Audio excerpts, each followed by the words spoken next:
We're going to end with the tens of thousands of people who braved the bitter cold Friday, demanding ICE out of Minnesota. Democracy Now!'s John Hamilton was there.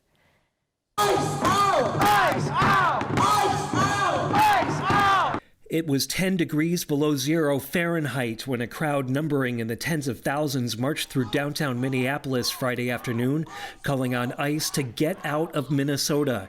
It was the largest single day of action so far in the ongoing standoff between local community and the Trump administration since ICE, Border Patrol, and other federal agents, now numbering around 3,000, descended on Minnesota for Operation Metro Surge several weeks ago, bringing chaos, fear, and violence. My name is Jenna Sherrick. I'm a local Minnesotan who grew up here my whole life. What's going around is not okay, and we all need to be here to make a difference and say it's not okay. When cruelty becomes reality, compassion becomes radical. Sarah Shea. I'm a Minnesotan, and I'm here to support our immigrant neighbors and our friends and families and people who are not deserving what's going on right now. It's outrageous. We're frustrated. We're angry. We're everything, and we should all be out here supporting our neighbors and getting ICE out of our city. ICE out, and we protect us, because right now that is all us. It's all community. We are the only ones out here doing it for each other. Standing back and not doing anything doesn't help with, the situation. Everybody's scared, so we need to speak out. The day of action was organized by clergy and labor leaders under the banner ICE Out, a day of truth and freedom. The Minnesota AFL-CIO, representing over 1,000 unions across the state, endorsed the march, as well as many others. John Royce is an English teacher with the Minnesota Federation of Educators. And we are here to shut it all down. All of us teachers, from Minneapolis to St. Paul, from all the way up from Duluth down to Rochester, we are all here in the middle of Minneapolis to shut it all down for our students and their families and ICE out of our communities. Every teacher has so many stories right now, but last week I had a student who joined online during class, and in the middle of my lesson, I teach English, the student messaged me and said, ICE is outside of my house right now. What do I do?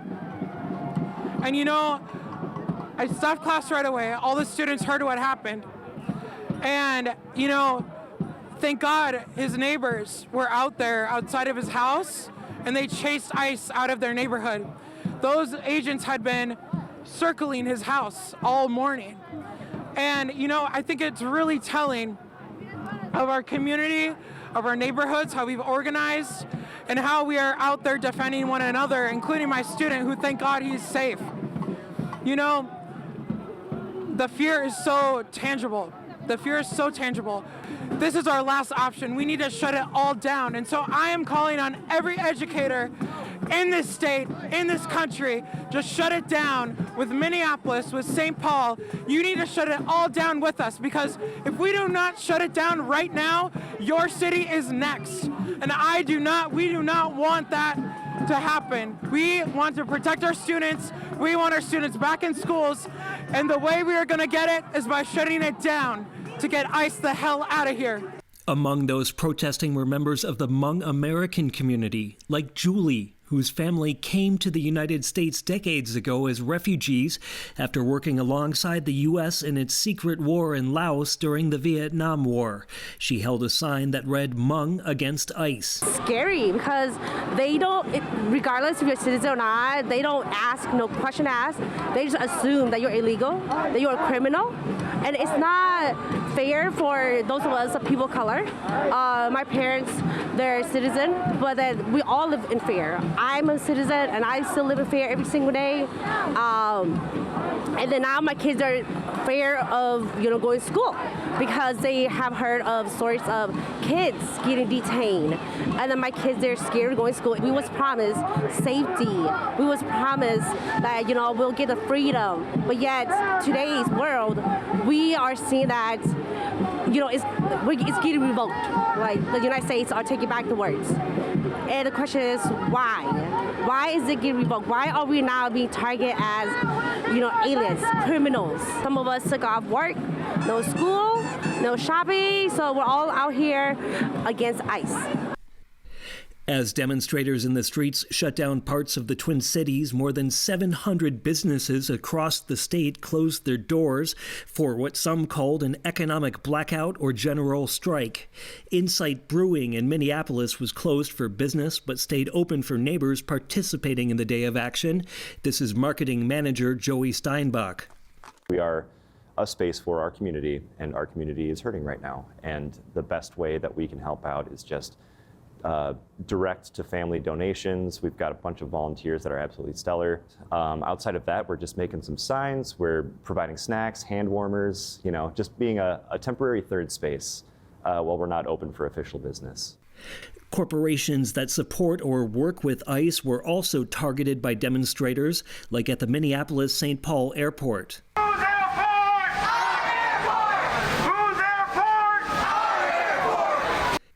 Where demonstrators gathered to protest deportation flights. The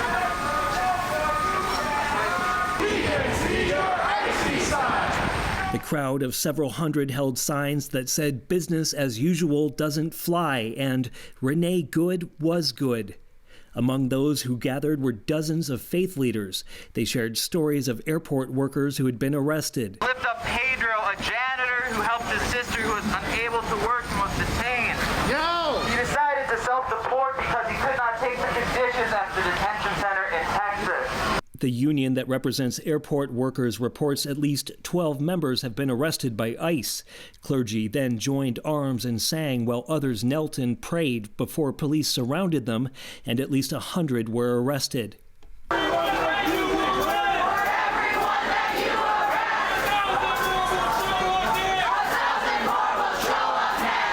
According to organizers, more than 70,000 people marched in Minneapolis Friday, and several thousand were in attendance at the Target Center for a rally. This is comedian and native Minnesotan Liz Winstead. And the untold thousands that are in this Sport Bowl facility, I am proud to call you neighbors.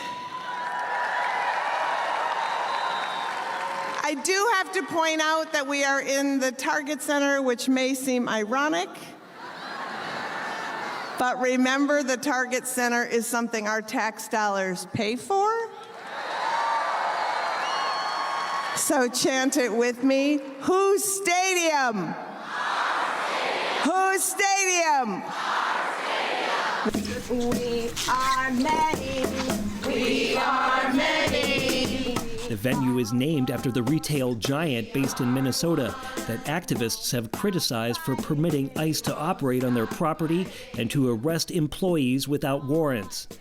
And when today is over, let's commit to shopping at the businesses that stood with us and make sure they can make it through these tough times, because the silence from the corporations in this state is deafening. Speaking at the rally, faith and labor leaders urged Minnesotans to continue to stand together. This is CWA President Claude Cummings.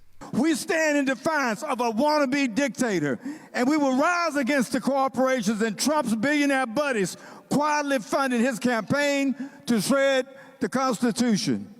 Political scientists and historians tell us when countries have successfully prevented or reversed authoritarian control, unions have played an important role in stopping it. How do we do that? We stand shoulder to shoulder with our union siblings and with allies across the country. We do that when we join together and focus our attention directly on the corporations that enable fascism. Our unity across communities, organizations, and unions is our power. And whatever we do, we must do it together. And they spoke of neighbors who had been lost to ICE violence. This is Rabbi Ariel Lekach Rosenberg. I want to lift up the names of two neighbors, Victor Manuel Diaz, abducted from his workplace in Minnesota on January 6th, who died in ICE custody in Texas on January 14th.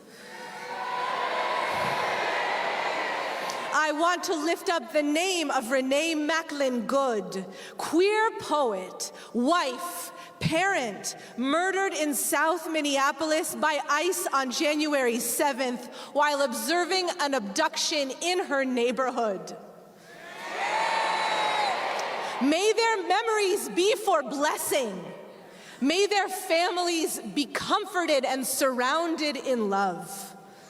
The next day, another Minnesotan would be killed, Alex Jeffrey Preety. For Democracy Now!, this is John Hamilton in Minneapolis. Voices from Friday's massive protest and rally in Minnesota's unions and churches led an economic blackout to protest ICE. Special thanks to John Hamilton and Sam Alkoff and our special storm team here in New York, Tamery Astudillo, Chirina Nadura, Robbie Karen, Mike Burke, Nicole Salazar, Mike DeFilippo, Safwat Nazal, Becca Staley, John Randolph, Cole Marksha, Julie Crosby, Dina Guzder, Messiah Rhodes. I'll be speaking at the John Barrymore Center in Fort Lee. Thanks for watching Democracy Now! On YouTube. Subscribe to the channel and turn on notifications to make sure you never miss a video. And for more of our audience-supported journalism, go to democracynow.org, where you can download our news app, sign up for our newsletter, subscribe to the daily podcast, and so much more.